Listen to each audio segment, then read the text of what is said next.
Parfois, à l'œil du 20h, on s'égare un peu sur les réseaux sociaux et on découvre des jeunes gens dont les vies font rêver. Belles voitures, vacances au soleil, ils ont une vingtaine d'années et se vantent de faire fortune dans la finance grâce à leur téléphone. À les croire, nous aussi on pourrait y arriver. Alors on a tenté l'expérience. Derrière ces promesses, il y a une société basée aux États-Unis dont les membres proposent via les réseaux sociaux des formations en ligne de traders pour boursicoter sur les marchés. Ce mois-ci, ils organisent des présentations un peu partout en France.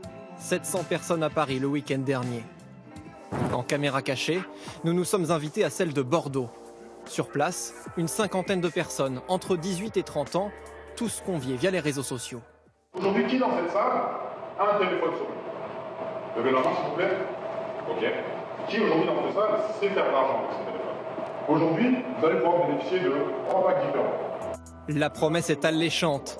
Ces animateurs vendent des formations en ligne pour devenir trader contre un abonnement de 130 à 170 € par mois. À la sortie, un étudiant est convaincu.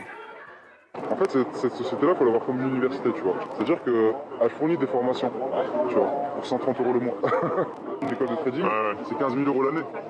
En fait de formation, des visioconférences en ligne. Que valent-elles? Nous les avons montrées à un professeur de finance, pas vraiment convaincu.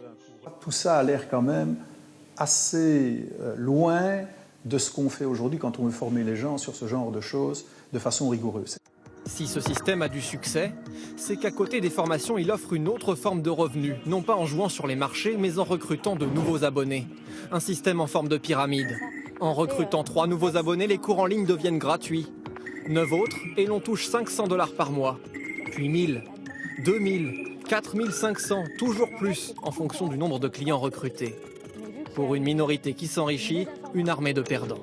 Au téléphone, un jeune homme se confie. Pendant 2 ans, il a espéré s'enrichir avec ce système. Et je dirais que c'est une arnaque pour ceux qui viennent d'arriver, parce que si la personne n'arrive pas à recruter, finit par payer tous les mois une sacrée somme, quoi.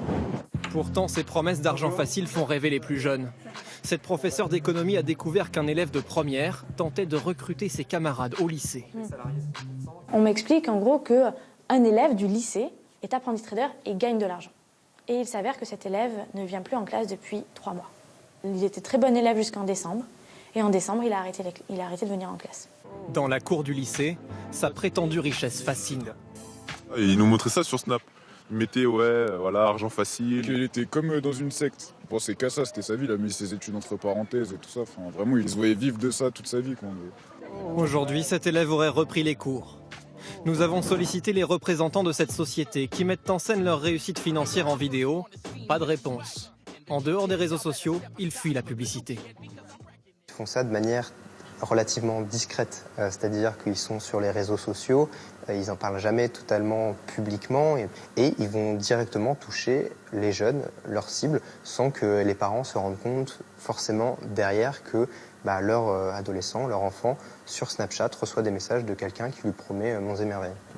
L'an dernier, l'autorité des marchés financiers publiait une mise en garde contre une société similaire, rappelant qu'elle ne bénéficie en France d'aucune autorisation pour exercer une activité régulée et visait tout particulièrement un public très jeune, dont des lycéens. Mais en passant par les réseaux sociaux, ce système de vente de formation en ligne échappe aujourd'hui en France à toute réglementation.